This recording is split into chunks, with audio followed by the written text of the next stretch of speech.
Nagsisimula ang pelikula sa isang lalaking nagngangalang Friend, isang tagamasid ng panahon, na ipinadala ng gobyerno sa isang liblib na isla sa gitna ng kawalan, parang simple lang ang misyon niya. Gumugol ng isang buong taon doon sa pagtatala ng mga kondisyon ng panahon at pagpapadala ng mga ulat pabalik sa mainland, iyon lang. Isang barko ang nagbaba sa kanya malapit sa mabatong isla, at mula nang dumating siya, ang lugar ay malamig, walang laman, at nakakabagabag na, ipinakita niya ang maliit na bahay na taitirhan niya sa susunod na taon, mag-isa lang. Ngunit hindi kalayuan, habang nakatayo sa ibabaw ng mga bangin, napansin niya ang isang higanteng parola.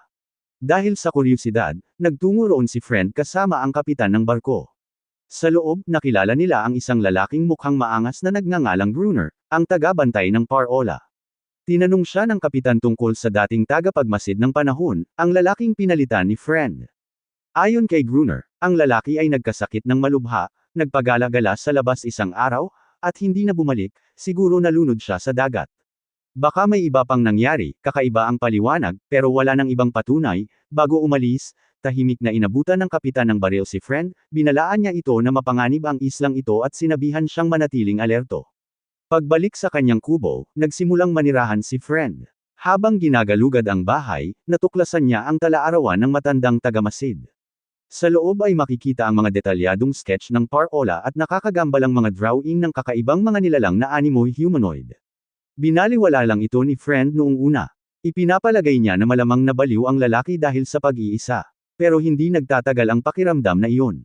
Nang gabing iyon, habang nakaupo sa loob ng kubo, biglang nakarinig si Friend ng paggalaw sa labas ng pinto. Dahan-dahan siyang naglakad palapit at saka nakita ang isang kakaibang kamay na pumipilit pumasok sa ilalim ng pinto, hindi naman talaga ito mukhang tao, doon na nagsimula ang takot. Kinuha ni Friend ang kanyang mga gamit at nagtago sa silong ng magdamag, halos hindi makahinga. Pagdating ng umaga, wala na ang mga tunog.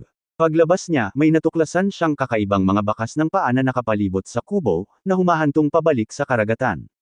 Ngayon, alam na niyang may kung anong nangyayari sa labas. Dahil sa kagustuhang makahanap ng kasagutan, nagmamadali siyang pumunta sa parola at kinatok ang pinto ni Gruner. Ngunit tumanggi si Gruner na papasukin siya, sa halip, malamig niyang sinabi kay Friend na dapat ay umalis na siya kasama ang barko habang may pagkakataon pa siya. At biglang, may napagtanto si Friend na isang nakakatakot na bagay, kung ano man ang dumating sa kanyang kubo kagabi ay babalik din. Kaya, nagsisimula na siyang maghanda. Nagtatayo siya ng mga harang na kahoy sa paligid ng kubo at hinalughog ang bahay para sa anumang bagay na kapakipakinabang, mabuti na lang at nakakita siya ng malaking ripple at maraming bala. At least ngayon, may pagkakataon na siyang ipagtanggol ang sarili niya. Muling sumapit ang gabi, at sa pagkakataong ito, ang mga nilalang ay bumalik ng napakarami. Walang babala, 12-dosenang sa kanila ang nagtakbuhan patungo sa kubo mula sa dilim. Agad na nagpaputok si Friend, pilit silang inilalayo. Pero napakarami. Umaakyat sila sa mga pader, pinalilibutan ang bahay, at ayaw umatras. Sa lubos na desperasyon, sinunog ni Friend ang mga barikada na gawa sa kahoy, na lumikha ng isang pader ng apoy sa paligid ng kubo. Sa wakas ay umatras ang mga nilalang, ngunit mabilis na kumalat ang apoy sa mismong bahay, tumakas si Friend palabas at walang magawang pinanood ang kanyang tanging kanlungan na nagiging abo habang ang mga nilalang ay naglalaho pabalik sa dagat. Pagsapit ng umaga, pagod at walang magawa, napansin niya si Gruner sa labas na kumukuha ng tubig. Sa eksaktong sandaling iyon, biglang lumapit ang isa sa mga nilalang kay Friend. Sa pag-aakalang aatake ito, itinaas niya ang kanyang baril. Pero pinigilan siya ni Gruner. Mahinahon niyang sinabihan si Friend na huwag barilin, dahil hindi raw siya sasaktan ng nilalang. Pagkatapos, sa hindi ka panipaniwala, ang nilalang ay masunerang lumakad patungo kay Gruner na parang isang sinanay na hayop, at dito nagiging kakaiba ang mga bagay-bagay. Inalok ni Gruner si Friend ng lugar sa loob ng parola dahil wala na ang kanyang kubo. Sa loob, napansin ni Friend na si Gruner ay may malalaking supply ng pagkain, mga armas, at lahat ng kailangan para mabuhay. Pero ang mas nakakabahala pa, ang nilalang na iyon ay nakatira doon kasama niya. Ipinaliwanag ni Gruner na minsan din siyang inatake ng nilalang na iyon, ngunit nagawa niya itong paamuin. Ngayon ay kumikilos na ito na halos parang isang alagang hayop, halos hindi maproseso ni Friend ang kanyang narinig. Tinanong niya si Gruner kung bakit hindi siya umalis ng isla noong may pagkakataon pa siya. Sinasabi ng sagot ni Gruner ang lahat tungkol sa kalagayan ng pag-iisip ng lalaki, inaamin niyang ayaw na niyang bumalik sa kabihasnan, dito sa labas, malaya ang pakiramdam niya, walang mga patakaran, walang lipunan, walang sinuman ang kumokontrol sa kanya. Agad na sinabi ni friend sa oras na may dumating na ibang barko, aalis na siya. Ngunit agad na winasak ni Gruner ang pag-asang iyon. Halos hindi dumarating dito ang mga barko, aniya. Pagkatapos, binigyan siya ni Gruner ng isang huling babala. Ang mga nilalang ay umaatake lamang sa gabi. Sa araw, nagtatago sila. Kaya, kung gustong mabuhay ni friend, kailangan niyang matutunan kung paano lumaban. Kalaunan, ikinulong ni Gruner ang babaeng nilalang sa labas sa ibabaw ng parola. Nagsimula siyang umiyak ng malakas hanggang sa gabi, at biglang, sumabog ang isla kasabay ng mga paggalaw. Narinig siya ng ibang mga nilalang, agad na nagpaputok si Gruner habang sinisigawan si friend na barilin din ang mga ito. Ngunit nanigas si friend sa ilalim ng pressure at kalaunan ay nawala ng malay dahil sa takot at pagod. Samantala, nag-iisang nilalabanan ni Gruner ang mga nilalang sa buong gabi. Pagsapit ng umaga, ginaaysang ni Gruner si friend ng may kabagsikan. Sinabi niya sa kanya na ang mabuhay dito ay nangangahulugan ng pagtatrabaho, pakikipaglaban, at pananatiling matatag, walang lugar para sa kahinaan sa islang ito. Pinalabas niya si friend para kumuha ng tubig, at pagbalik niya, may nasaksihan siyang isang bagay na lubhang hindi komportable, binabembang ni Gruner ang nilalang. Tila hindi pangkaraniwang malapit si Gruner at ang babaeng nilalang. Nang gabing iyon, muling sumalakay ang mga nilalang. Sa pagkakataong ito, sa wakas ay nakabawi si friend ng maayos, pinaputukan sila kasama si Gruner. Ngunit, habang nagkakagulo, biglang nilak ni Gruner ang pinto sa loob, naiwan si friend na nakakulong sa labas ng mag-isa laban sa mga nilalang. Halos hindi nabuhay si friend hanggang sa pagsikat ng araw. Kahit na magkasama na ngayon ang dalawang lalaki, wala pa ring tiwala sa pagitan nila, sila ay magkakasamang nabubuhay lamang. Lumilipas ang mga araw, pagkatapos ay ang mga gabi. Nakakagulat, ang mga nilalang ay tumigil sa pag-atake ng ilang mga araw.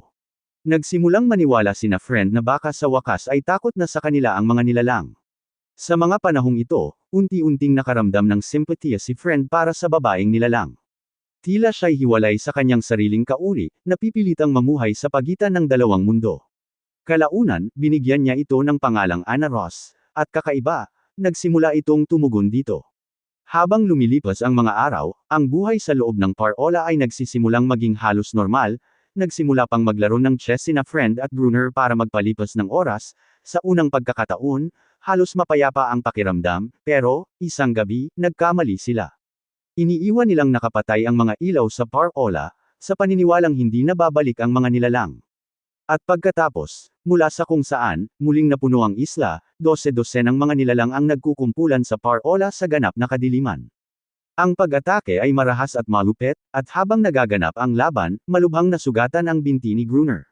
Kahit papaano, nakaligtas ang dalawang lalaki noong gabing iyon, ngunit ang sitwasyon ay lalong lumala kaysa dati.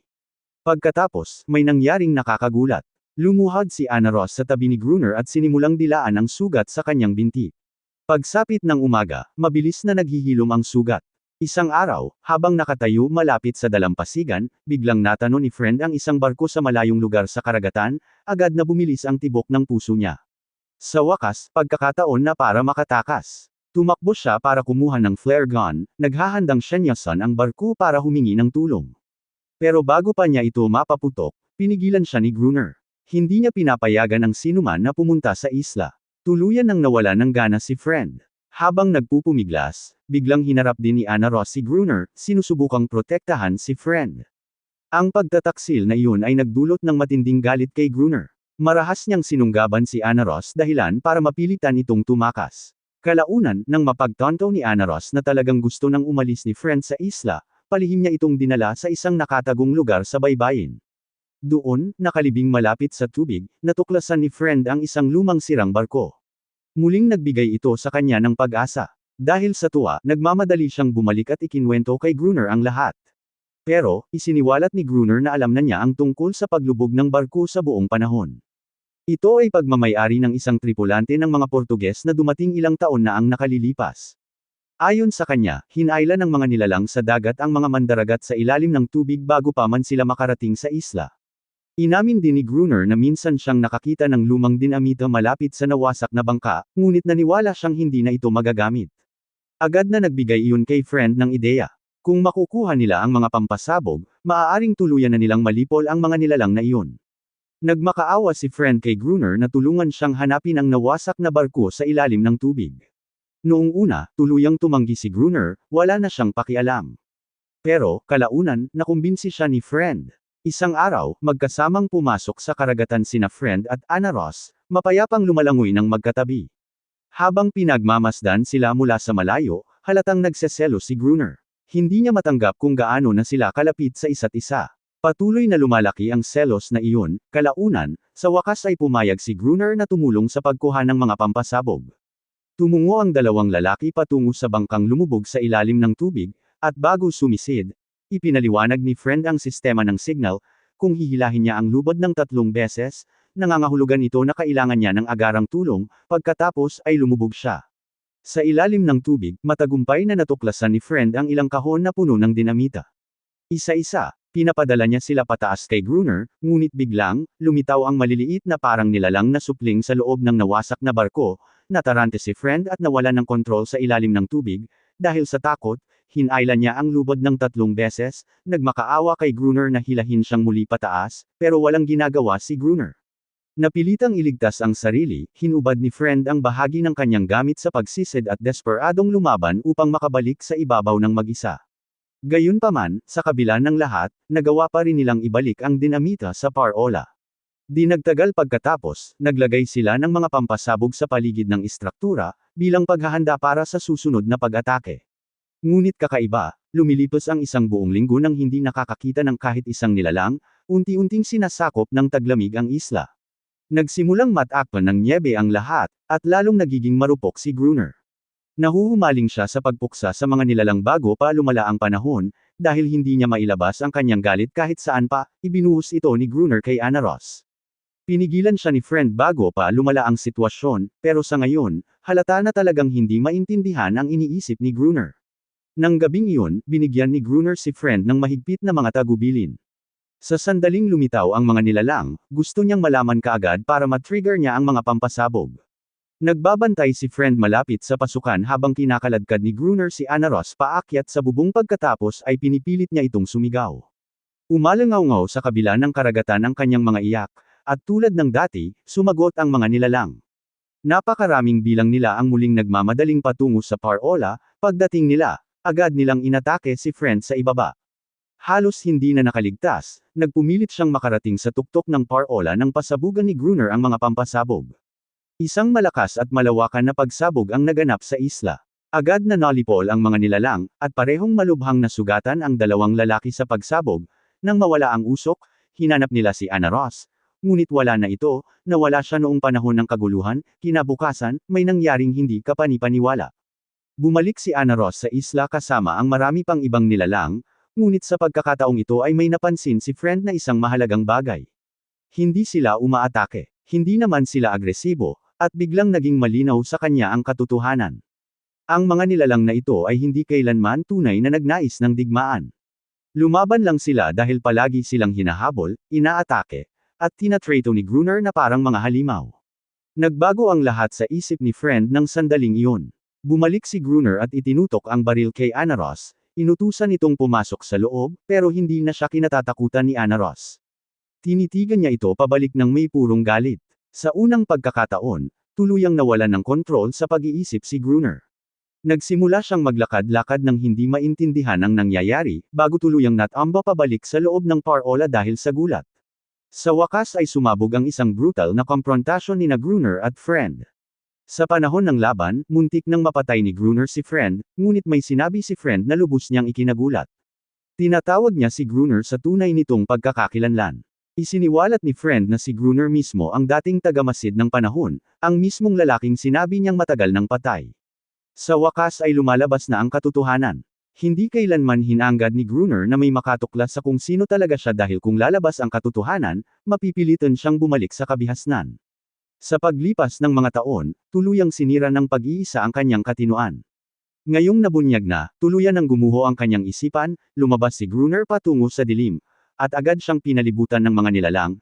Sa pagkakataong ito ay wala ng takas, pagsapit ng umaga, si Friend na lang ang natitirang buhay na tao sa isla. Lumipas ang isang buong taon, at sa wakas ay dumating na naman ang isa pang barko na may dalang bagong-bagong tagapagmasid ng panahon, na ipinadala upang palitan si Friend, ngunit ibang-iba na ang hitsura ni Friend ngayon. Ang kanyang anyo ay magaspang, pagod, halos hindi makilala. Ipinapalagay ng mga bagong dating na siya ang tagabantay ng Parola, at tulad ng ginawa ni Gruner noon, nanatiling tahimik si Friend. Nang tanungin nila kung ano ang nangyari sa tagapagmasid ng panahon na dapat sanay naroon, mahinahong inulit ni Friend ang parehong kasinungalingan na narinig niya mismo noon kay Gruner. Aniya, nagkasakit ang lalaki at nawala dahil ngayon ay naiintindihan na mismo ni Friend kung bakit ayaw umalis ni Gruner, binago rin siya ng isla, habang naghahanda ang barko para sa paghahanap sa isla, biglang lumitaw si Ana Ross sa huling pagkakataon bago sumisid pabalik sa karagatan, na nagpapakitang siya at si Friend ay lihim na namuhay ng mapayapa. At sa huli, ang islang dating parang bilangguan ang naging tanging lugar na tunay niyang kinabibilangan. At dito na natatapos ang ating recap. Kung gusto mo pa ng mga ganitong video, huwag mong kalimutang patunugan ang notification bell. Salamat sa panunood.